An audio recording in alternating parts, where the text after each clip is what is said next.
Hey, how you doing? Justin here. Welcome to the final lesson in this little series where we're going to be exploring the E shape. And there's some pretty funky little tricks that you can use with the E shape to make it sound pretty cool, where you can add little finger in ways, particularly for kind of bluesy approaches. I think it works really well. So let's get to a close-up and check it out.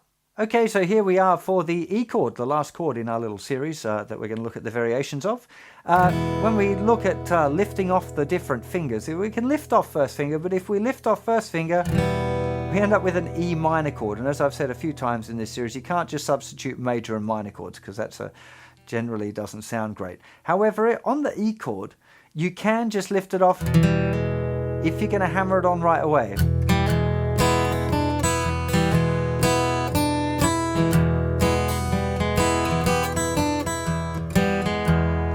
Usually works in a kind of a bluesy context more than, if you're playing a folk tune or something like that. And there are instances where it'll sound horrible, in which case you just don't do it anymore, okay?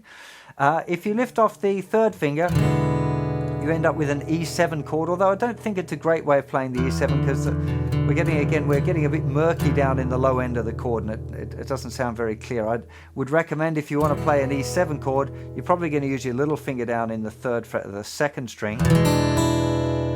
For me, it's a cooler sounding E7 chord than this. You can play it that way, but it's not a great sounding chord. So why would you do that when you've got a finger free that you could whack it down there and you've got a better sounding 7 chord? But it's an option.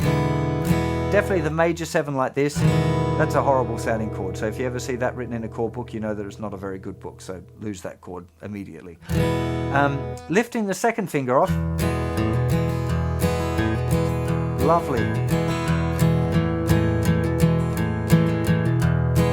Okay, definitely one to be exploring there, lifting off the second finger of the E chord. But that's about it for lifting fingers off. However, we've got little finger free. Now, third fret of the thinner string is the minor third, and it clashes pretty badly with this note here. This is the note G, this is the note G sharp.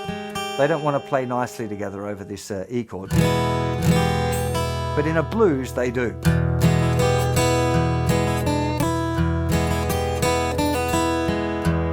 Okay, so you can definitely explore using that one, even though the theory says it's wrong and it's a bad note. Often it's going to sound real cool. So, give it a try, see if it works or not. Little finger can definitely go down in the second fret of the thinner string. Okay, that's a definite winner. That'll work sometimes. That'll work nearly every time. Little finger in the third fret of the second string makes it an E7, which may work sometimes, may not work other times. You just have to try it and see. Little finger down on the second fret of the second string gives us an E6 chord, and that's a great sounding chord. Okay, especially... Okay, we've got little finger, second fret thinnest, second fret second string, and then second finger, little finger going down the second fret of the third string gives us an E sus4.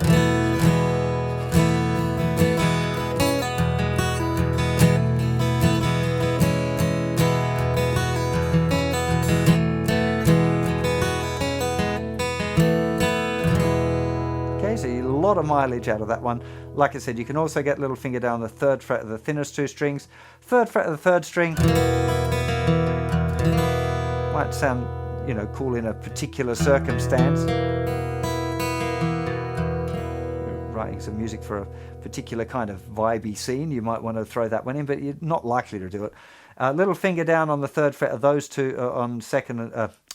I can't remember the string numbers now. It's only 6 of them and I'm getting them muddled up. Anyway, little finger can't go down on the 4th and 5th strings that on the third fret. That doesn't sound good at all. But again, third fret of the thickest string, it shouldn't go because it's going to clash again with that, but often.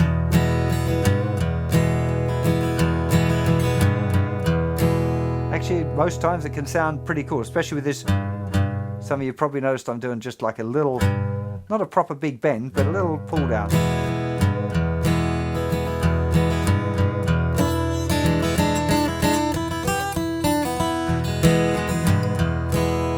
A lot of mileage out of that little one.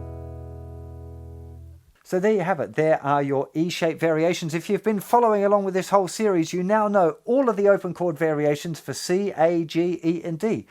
If you kind of counted up all of the chords that you learned and named each one of those little variations, you'd probably find it'd be a couple of hundred chords, right? It's a lot of different things that you can do here. Maybe not a couple hundred, maybe 100, but a lot. Maybe I'll do it. Maybe I should make a chord sheet. If I make a chord sheet, do you want a chord sheet? Let me know in the description below. And if there's enough people that want a chord sheet, I'll make a chord sheet of all of the chords that we've done in this series. But this is a good little tester. This is the last video. So this is only for the proper hardcore dudes that have managed to follow the series all of the way through. So if there's enough of you and you really want it, I'll make you a little PDF chord sheet of all of the chords for all of the different shapes and give you the names and all of that sort of stuff. If I can do it, I'm sure I can do that. Yeah. So the real big deal now that you've learned all of these chords is actually putting them into practice, and you've got to do it deliberately, consciously thinking about stuff. So have a little practice session where you're playing this song and you're going to see how many different ways you can vary the chords as you play the songs. Now, that's not a good standard for actual real world use, because if you just put loads of variations in, it doesn't sound musical, it'll sound cluttered or like you're trying to show off how many different ways you can play the chords, and it's not musically cool to do that. But in a practice session, you want to be deliberately trying to do that, to see how many different sounds you got. What do they sound like? What are the contexts where these particular grips or variations work really well and where they don't? You shouldn't be doing that in the real world when you're practicing or doing a gig or playing for friends. You might just use one little simple variation, but if you've given it enough practice exploring it, you'll be using exactly the right one. Okay, and that's where the really good stuff lies, right? Don't just, more isn't better. Doing hundreds of variations isn't the best thing. If you only learned 1 or 2 variations on each chord, but you could use them really well, that'll sound a lot better than the guy who kind of knows loads of variations but doesn't really put them into practice in a good way, or can't remember them when it comes to the real, the real world situation. So it really is a big deal, the putting it into practice and deliberately and consciously trying to get that to happen until it becomes instinctive. And that's the key thing. If you happen to be watching on YouTube, do please hit that subscribe button. I really appreciate your support, and head over to the channel page and hit the bell if you want to stay in touch and get notified when I'm doing any live streaming. It's always a lot of fun.